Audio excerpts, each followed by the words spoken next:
Drax, why aren't you wearing one of Rocket's aero rigs? It hurts. Hurts. I have sensitive nipples.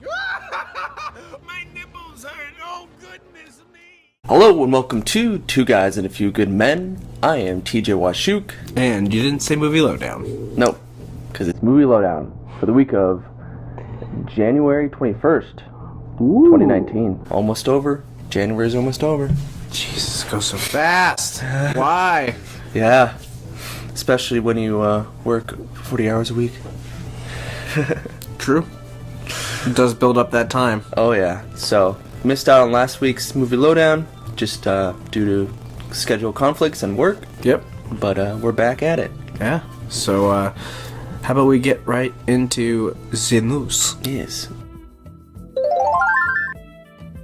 For first up, we've got movie passes back in the news. Our favorite punching bag, as we like to say. So my prediction was wrong. Movie Pass is still around. Yep. After the end of 2018. It's like they made their New Year's resolution not to screw everything up. Mm-hmm. But now they're... What are they trying to do? So they wanted to bring back the Unlimited Pass, I guess, to compete with AMC's A-List, which apparently is doing a lot better than Movie Pass. Yep. Do you think that this is going to help them at all?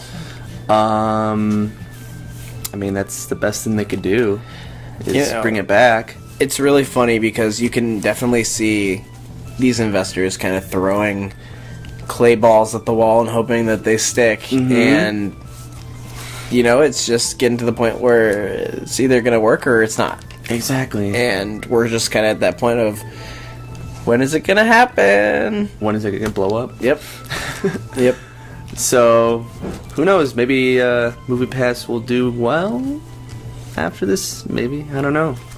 It's still really surprising to me that after everything that's happened, that they're still around. They don't have a good track record either, which makes it even harder to believe that they're still pulling through. I know we don't know business, so we don't obviously know. They probably have a lot of funding still after somehow everything.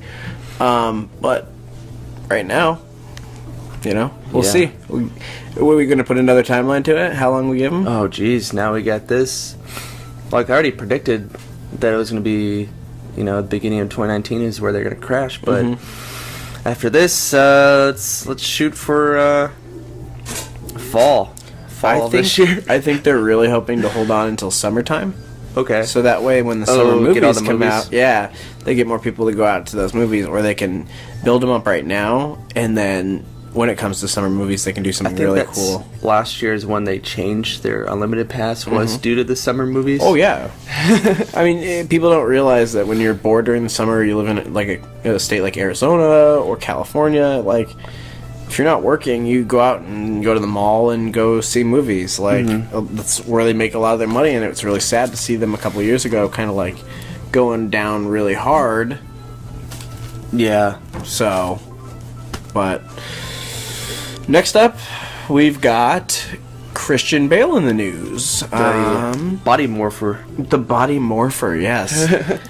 Christian Bale's been known for his body morphing ability, going into movies either, 10 to, 50 pounds over, or, skinny as heck, like in, what's that movie? The Machinist. Machinist.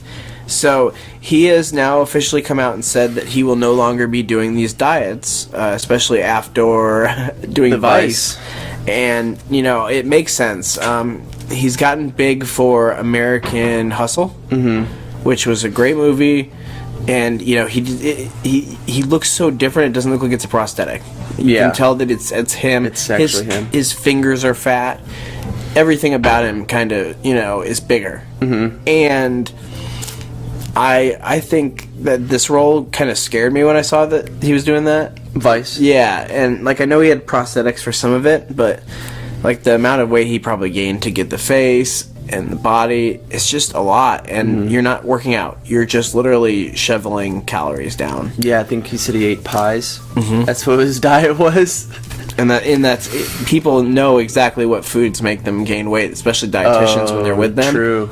And they probably pick the healthiest and the thing that probably tastes the best.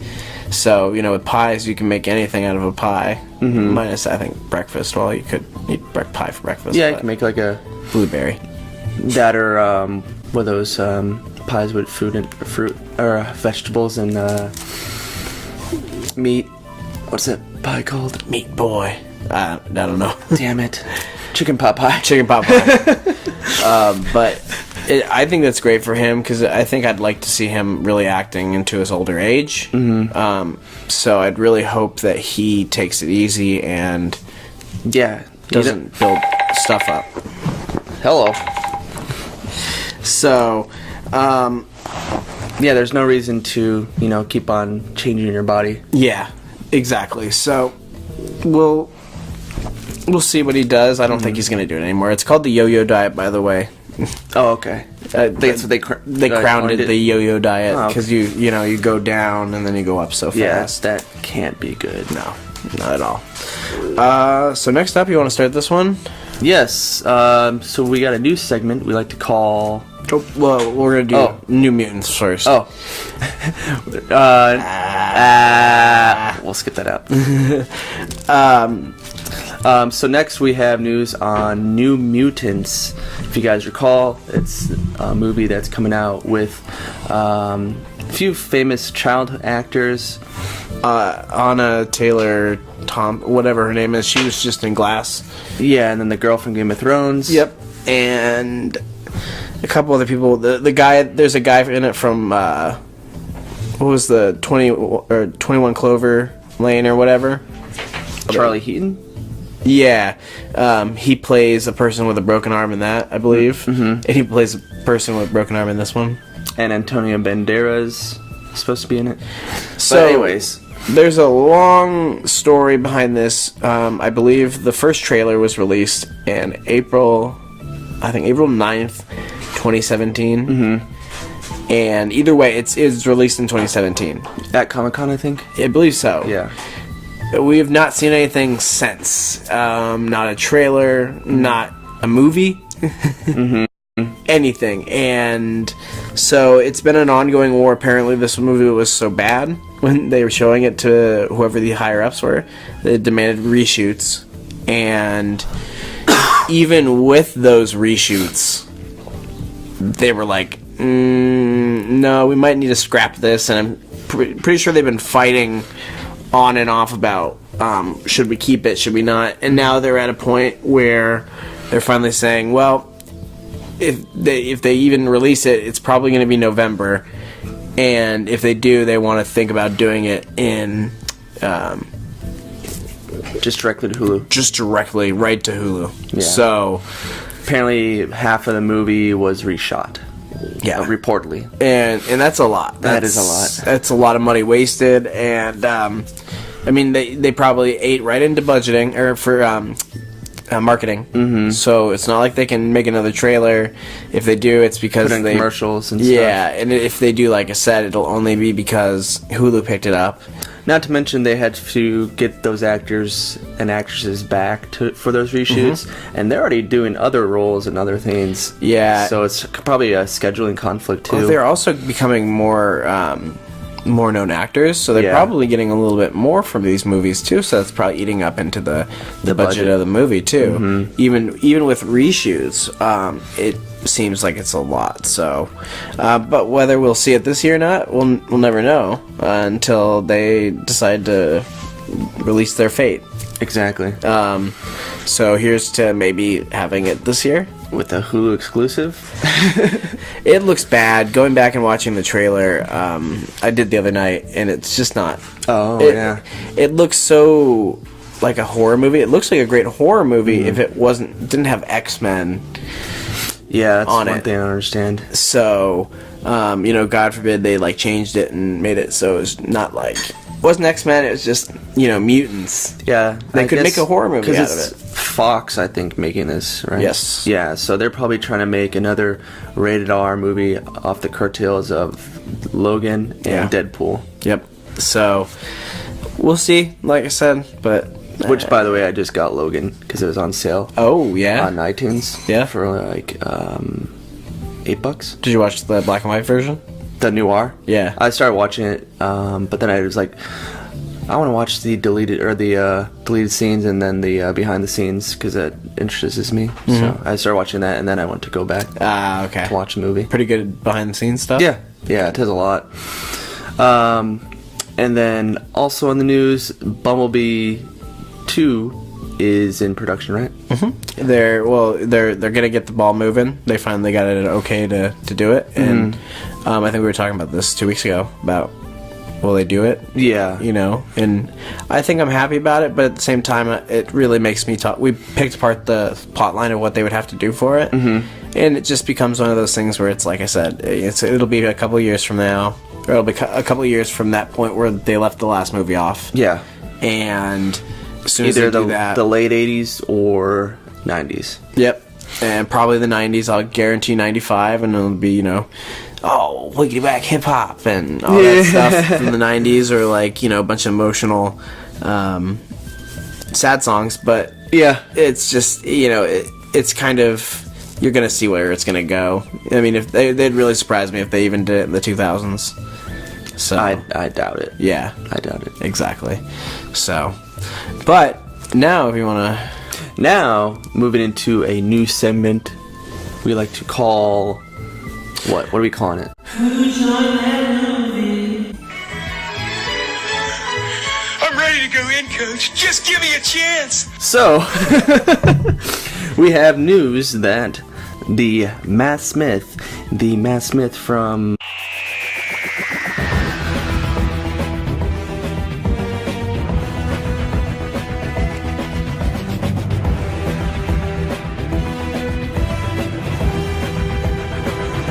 Doctor Who, and other various movies. He's in a lot of British stuff. Yeah. So that. But most notably, he's a Doctor Who character, the main character, and he's going to be in the movie Morbius, playing the villain for Jared Leto's character. Did you write his friend's name down? I did not write his friend's name down. Well, we talked about this, that they're creating a character for this movie that is apparently Jared Leto's friend that turns villain or becomes a villain in the movie. And it'd be interesting to see. So he'll probably be another vampire, is what I'm guessing. Yeah. So it'd be kind of cool to see Matt Smith as a vampire. His character. Well, he's thin. Not gaunt, but he's just thin, so it makes sense for him to go out and do that. If look, yeah, that look, that vampire look, because I'm pretty sure that's why they wanted Jared Leto. Yeah, because he has that very frame. much. Yeah, looks just like him. So, but that'll be fun, and we'll try and do this segment when we get people that come into movies, obscure or big names. So. Yeah, and then also, on topic, Vin Diesel is asking the fans who they want to be in the new Triple X movie. Wait, what? Yeah. So they're making a new Triple X, and Vin Diesel is asking the fans who they want in it. Oh, okay. So we might see some big name stars in this movie. Okay. Yeah, that'd be pretty cool. Yeah. But it's whether they want to work with Vin Diesel and say, it's kind of a goofy franchise, to be honest. Oh yeah, it's not like, it's very comic book like, especially after watching the third one. Have you seen the one with Ice Cube? When I was younger, yeah. I've only watched it once. Seriously, it holds up to this day. It's such a terribly great movie. But yeah, that's gonna do it for movie news. Let us move into movie trailers. We got movie trailers. Alright, so our first movie trailer this week is The Hummingbird Project. This movie is starring Jesse Eisenberg, Alexander Skarsgård, Samela Hayek, and what's his face? Michael Mondo. Yep. Who's been in Better Call Saul, Breaking Bad, and Spider-Man. And he's going to be Scorpion. Yep, he's going to start playing Scorpion at one point. But yeah, this movie looks kind of like if you like The Social Network. Yeah. But probably not as quick-witted as Social Network was. Like, he's not Jesse Eisenberg isn't the same character, but it's very like from the ground up building a company. Jesse Eisenberg plays really good, confident characters. He's like a typecast character. Yeah, and this looks like another one of those where he gets a plan, goes through with it. Goes over his head. Yep. So, it looks actually really fun. Yeah. Kind of excited for this. It has already come out, and it's got, pretty good positive rating so far. Yeah, it's 7 stars so far on IMDb. But it looks really like there's a lot. Yeah, and there's Skarsgård is bald in this. I wasn't expecting seeing that. Selma Usually Hayek. he's a good-looking dude. I gotta say that Selma Hayek does not play the bad guy good. Oh yeah, and I forgot what she was in. Oh, Sicario. She was in Sicario. Or not Sicario. And it's the movie. It's the movie with the two brothers and they're dating Blake Lively. Can't. Oh, the drug movie? Yeah, where they're like pot dealers and they're supposed to go with the cartel and everything. Yeah. She plays the bad guy in that movie, and she's so bad at playing the bad guy. She's great at playing everything else, but like every time I watch that movie, I'm just like, you're such a stupid bad guy. And that was the guy from Kick-Ass. He was in it. The main character of Kick-Ass is in that movie. Yeah, Aaron Tyler Thomas or whatever. Yeah, and I was like, what the heck? That was him? Yeah. That's like when he first changed his body into like a more adult character. Yeah. So this was, But anyways, back to Hummingbird Project. I thought it looks good, but like I said, Salma Hayek, I feel like just if she's playing the bad guy or somebody they're ripping off, she just comes off too emotional sometimes, and it's just, I don't know why, it just takes away from the performance for me. Yeah. And this movie is kind of about the internet connection and stock markets, and being ahead of the game, just by having a faster internet. Yeah, a faster internet connection. Yep, a T1 line, if you will. Oof. So, but that comes out March 15th, and we'll see how that one goes. Yeah. All right. Next up for trailers, Spider-Man: Homecoming. That came out last week, but we decided to cover it this week because we missed out last week. Far From Home. Oh, Far From Home. It's similar names. Same thing. Yeah. What? So apparently they're on a school trip, and they're going to Europe, Italy. Run into Mysterio and these elemental creatures like we were talking about, and we get to see the elemental creatures in action and Mysterio fighting them. As most of us people that have been following this, we know, or we think we know, that this is all just part of Mysterio's stunt and illusions. Yep.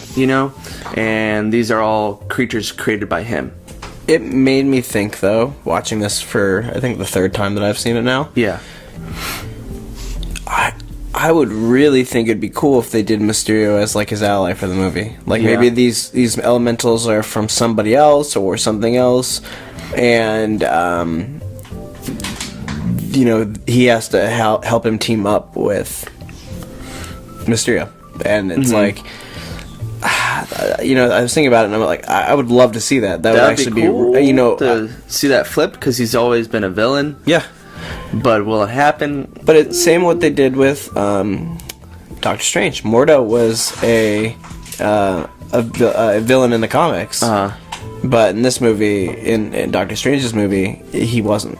Oh. He was part of his team, and at the end of it, that's when he changed to a villain, which kind of pissed off a lot of people, because he kind of was like, "Oh, I didn't like what you guys did at the end. I'm gonna be a villain now." But I could see them doing something like that. Yeah, I also think that this movie is going to have 2 parts in it. It's going to have Spider-Man training with Nick Fury is one part, and then the other part is going to be them in Europe. Yep. Because I don't think he's going to be training while he's in Europe, do you think? Well, no, they said that he does shoot him. I mean, if you look at the place that they're in, yeah, he shoots him, it's a hotel. Because everything's, so maybe it is. Yeah, if you look in, it is pretty raggedy, so it looks like something that's like a hostel or like a lower grade hotel that a school would pay for. So it makes you wonder why he wants to train him in Europe and not wait till he gets home. Well, I think that this stuff all started happening right when they got there, ironically, or maybe somebody's hired to go after Spider-Man and knows his identity, which I doubt. I would 100% doubt.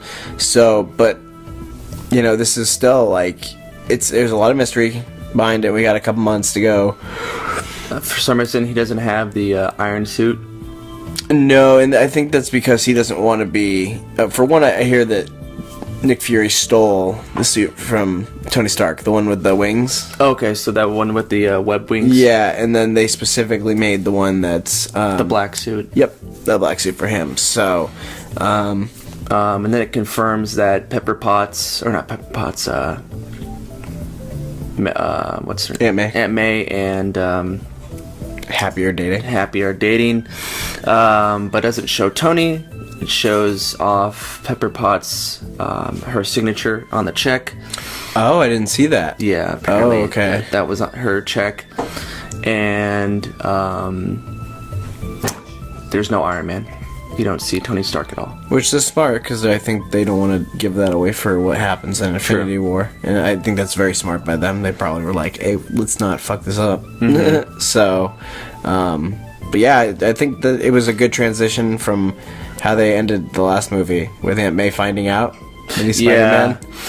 So, and also, I don't know if you guys saw, someone made a 10-year challenge of Aunt May, and they had the original Aunt May from the original Spider-Man movies, the old Aunt May, and now the young Aunt May. Oh God, it was pretty funny. 10 years later. Yeah, but yeah, that's it for Spider-Man. Let's move into our last trailer. Okay, and the last trailer, John Wick, Chapter 3, Parabellum, or Portobello.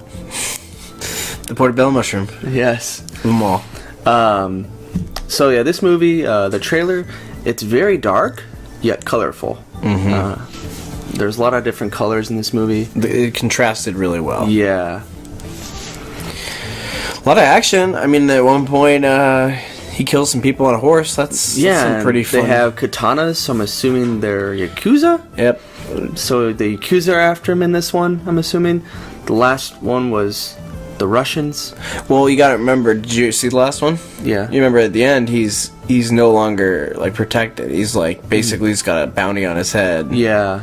So... yeah, he's basically fucked at this point. And so yeah, so many different people are after him. Yeah, and then he runs into Halle Berry's character, who I'm guessing is probably, like... a former lover, but also a hitman as well. Yep, and who's probably like, oh, I could kill you, but, I don't know. Or she'll probably end up betraying him at one point. They always end up doing that as well. So... yeah, apparently he has a $14 million price tag on his head. So we're probably going to see a lot of different characters going after him in this one. Also, it seems like he had some type of tracking device or explosive in his neck when the doctor was working on him. I didn't see that. Okay. He's like, come on, Doc, we have 5 seconds. Remember when they shut the clock? Yeah, and I actually thought that was probably just saying some guys were going to be coming in. Oh, but if you could be right, I didn't see that on his neck. So he was working with something around his like collarbone neck area. Okay, yeah, I didn't see that. So yeah, maybe that's part of that. But it looks great. It looks. This comes out what? May. So another summer blockbuster. I'm excited for it. I thought it was really weird that they put it in January 2 years ago. Yeah. Or January or February. But I remember seeing that early on the year and being like, they really didn't have any hope for this, and it ended up being a great movie. Yeah. Now they're on a third one, and I think they're making more or plan to make more. No, I believe they were going to end it in a trilogy, but they weren't canceling out, I think, a TV show. Oh, a TV show. Or a younger John Wick. Yeah, because they're not going to have... When is Keanu Reeves done a TV show? Yeah, right. So unless if it's like a Netflix or an HBO. Yeah, and to be honest, they could have him portray him like later on in life or do the voiceover. Oh yeah, that's but true.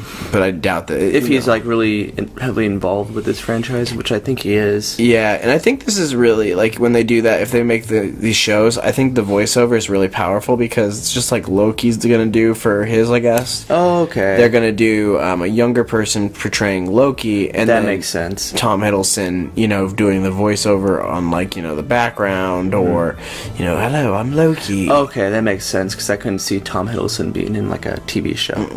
They didn't. I doubt that they were even playing. I mean, he might play like a small portion of it, but I really doubt that he's going to be in it at all, just because it's so expensive to keep him. And exactly, that's what I'm saying. So, but that's it for movie trailers. Let's get into our movie review of the week. So tell me, Goku, why do you seek even more strength than you have already? The Tournament of Power opened my eyes. No way I can stay at the same level I'm at now. Our movie review is a special event that took place, which is called Dragon Ball Super Broly.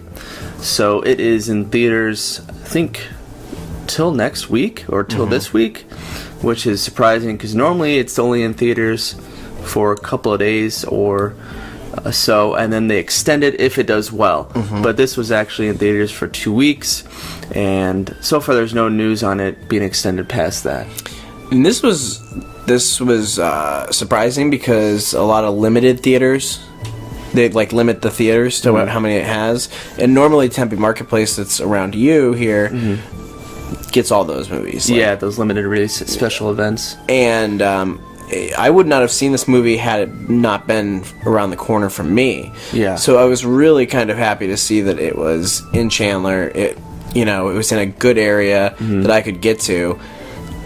So props to them for opening up more theaters. I think this is more theaters than they've put out before. Yeah, it is. And for some reason, AMC didn't have it out this week. It was only out for a couple of days at AMC. Okay. But Harkins over here, it was a full 2 weeks. Yeah. And I think that's a good on Harkins because they're starting to, maybe show themselves as, hey, we want to actually have people in here. We want to... Not to mention, the tickets were a little more expensive because it was a special event. How much were yours? $12.50. Yeah, same here. Normally it's $8.50. Yeah. But which I didn't mind paying. Yeah, and that's even says on the ticket, special event tickets. So. Yeah. But also this movie is doing the best out of the three Dragon Ball movies that have been released so far in theaters.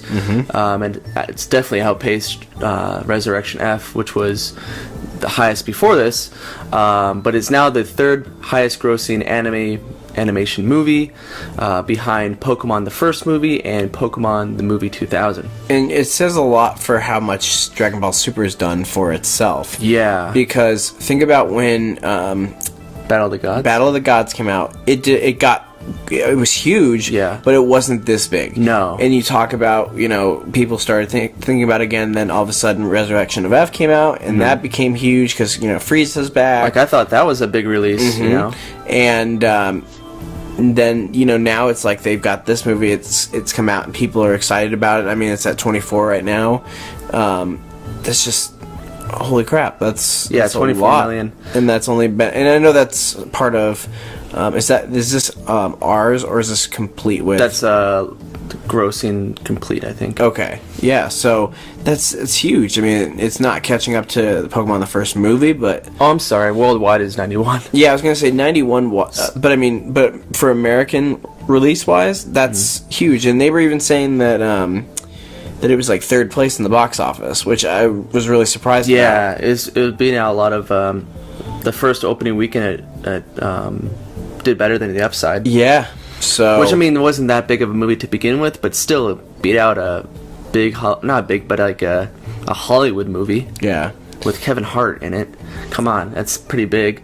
And I think that it was smart of them to put it where it was. Yeah. Of course, and it beat out Glass, because Glass is doing crazy in theaters right now with their numbers. Still want to see that. But it's probably the second highest grossing movie. And that was over Martin Luther King Day. Yeah. But yeah, you were right. It is a smart time to put it in because there isn't really anything else that's competing with it besides not Glass. at all. And the Upside was another one that was competing with it. But I mean, it's also January. January, you can put something out and people are bored and they want to do something. Go see the movie from your childhood. You know? Exactly. So smart on them. Good animation. In the movie. Yeah, so basically if you're a Dragon Ball fan in general, you would enjoy this movie. Even if you haven't really seen Super, I think you would still like this. Yeah, because I mean, if you know the basics of Frieza and yeah. it was just from season 2 of the show, which isn't, that's pretty easily known now at this point. You can easily walk into it, seeing some of that. And, you might, if you don't know the Super stuff, it might be a little confusing who some of the characters are. Yeah. But you can walk into this and you can know, and like, just like the original Broly, you didn't have to know who Broly was. Exactly. You just needed to know that he was a character that, was there, caused trouble, and then it just became worse, and they got it controlled, and then they ran into Goku and, went berserk again. Do you want to talk about our likes and dislikes? Sure. Okay, yeah. so this is spoilers. If you haven't seen it, just letting you know, we're probably talking about spoiler stuff. So our likes. First off, likes animation. Definitely. This is probably the best Dragon Ball movie for fighting. They even have like a first-person mode for Vegeta at one point. Yeah. Which they have never done before. This perspective from right up front. Yeah. It was great.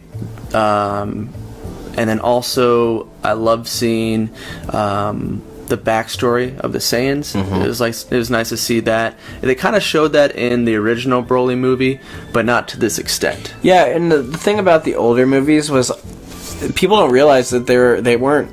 Toriyama wrote them because out of like necessity to make a movie. A lot of those, canon, yeah. They're not canon. So they're a lot of times they're from different universes or a different reality, and they don't come out and say that, but you can obviously tell because they're not correlating with what's going on with the show. Anyways, this was cool because I guess that makes it canonical now, canon. So.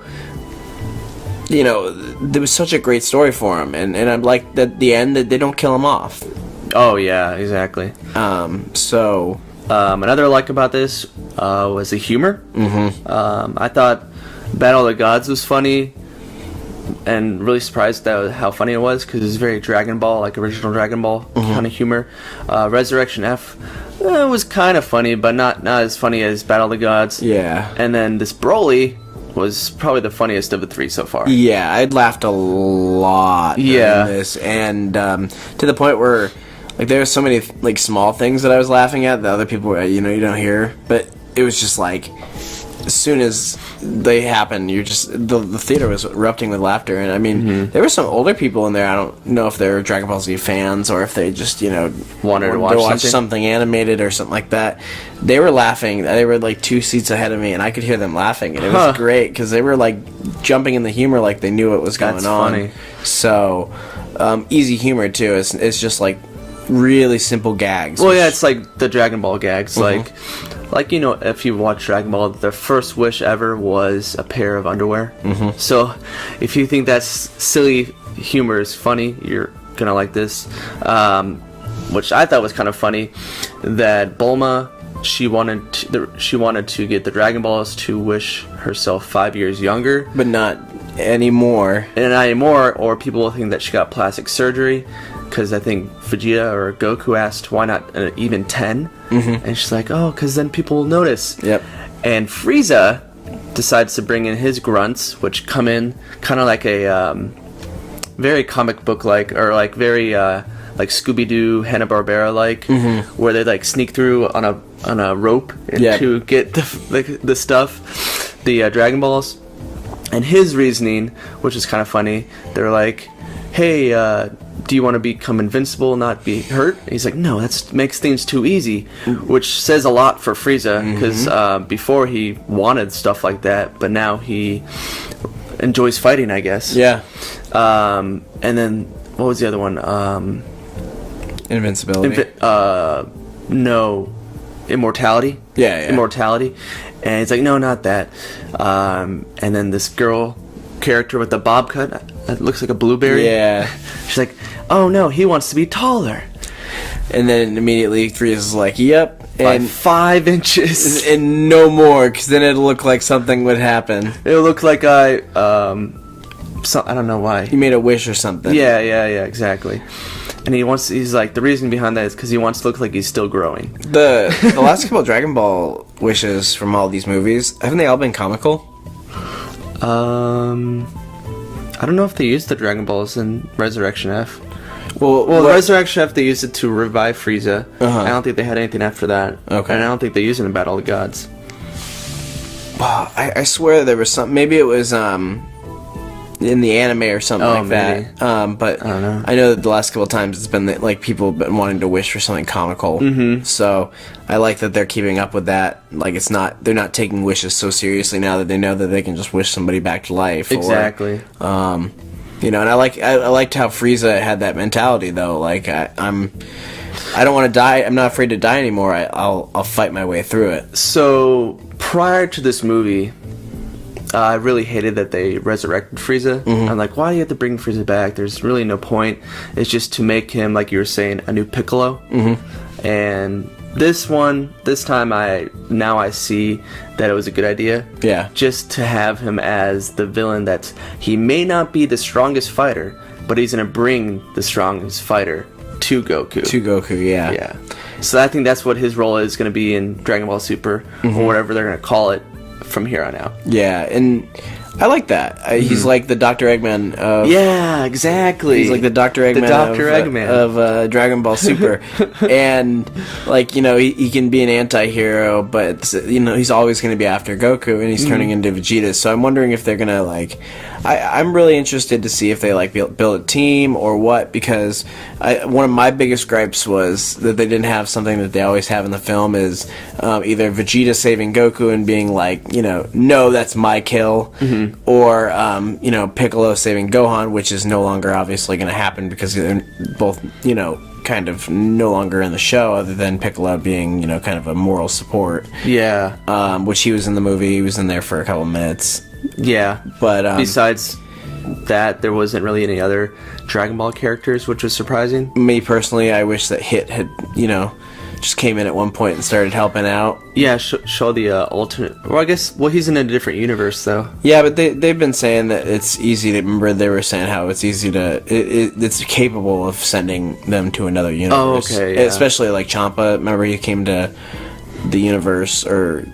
Beerus went to his universe, and so it's easy to go through universes with your angels. So if, like, and Beerus didn't really care the whole time of this movie, so it's not like it's no. like only the planet. They never talked about what happened after the planet, did they? No.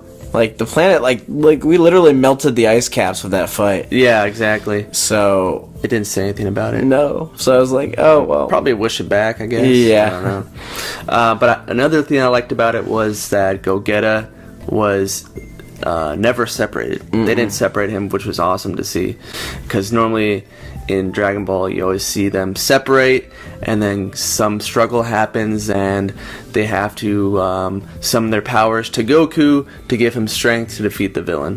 But in this one, Gogeta was a fucking badass and was about to kill Broly, but he was wished off the planet.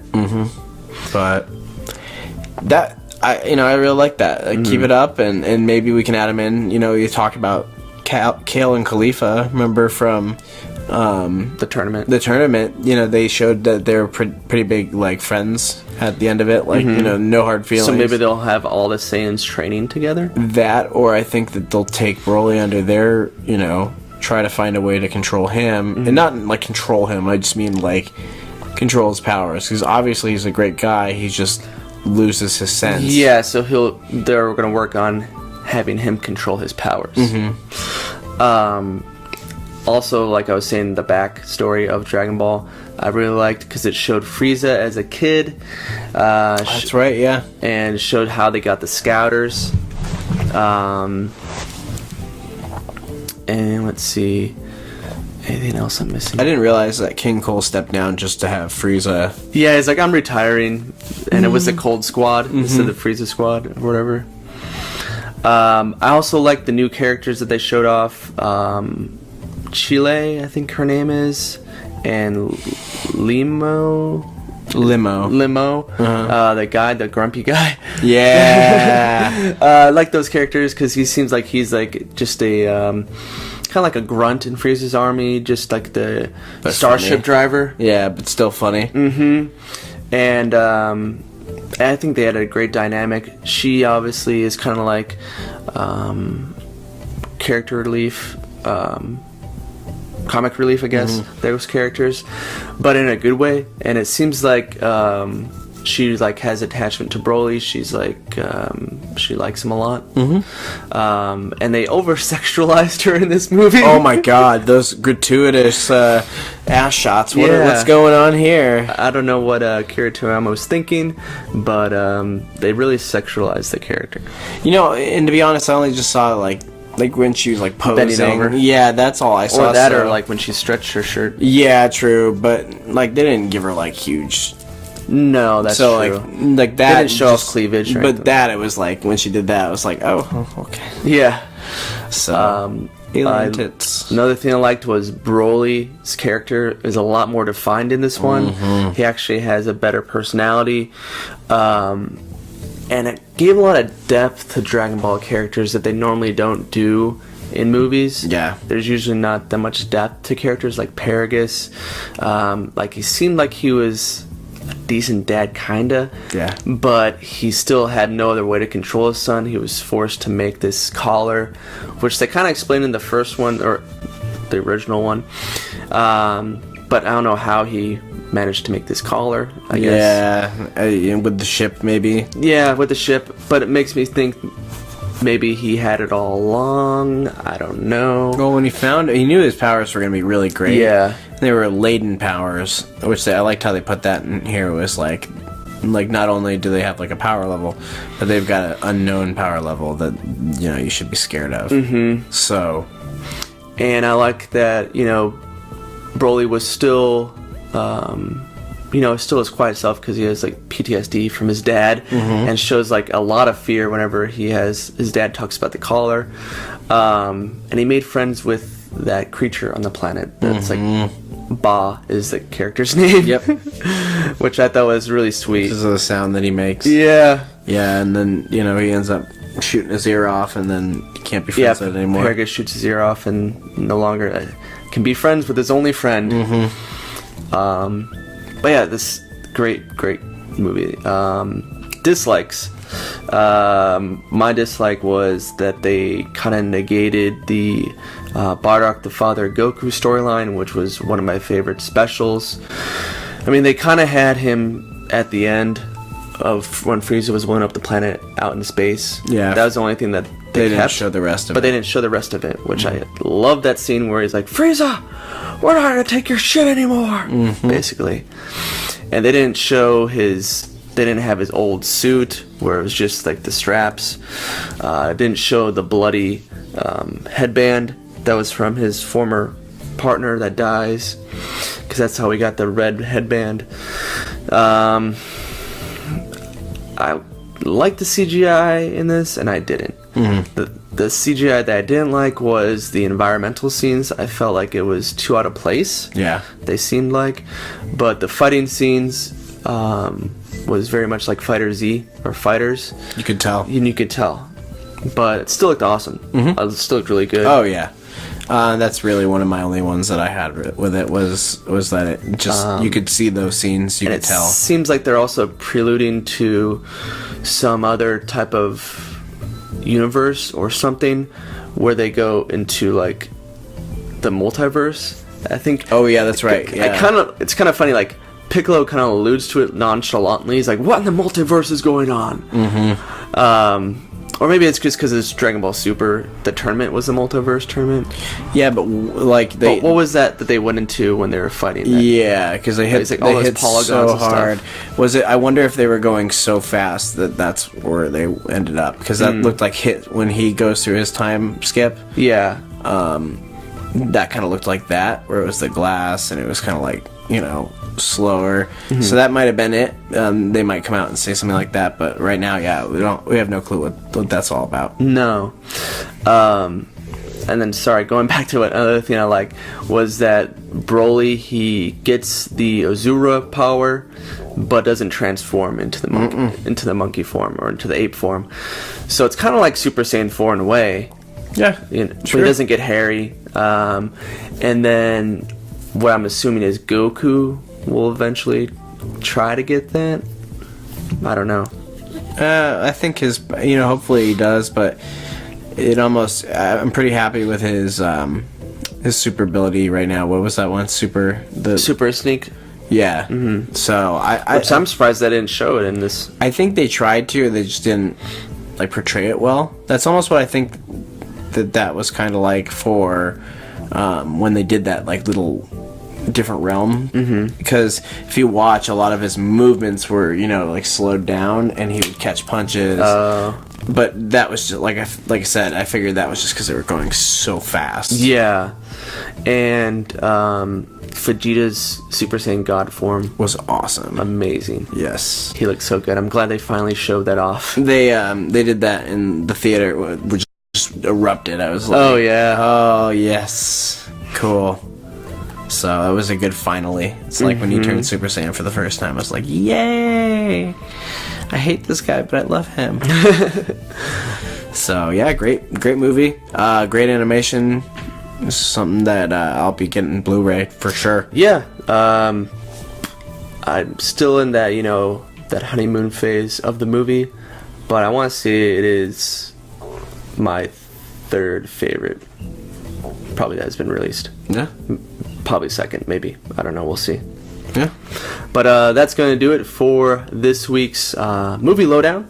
Thank you so much for watching. Did you have a question of the week? I did not. It's okay. But I am TJ Washuk. And I'm Garrett Loberg. We love you and good night. This has been a Two Guys production.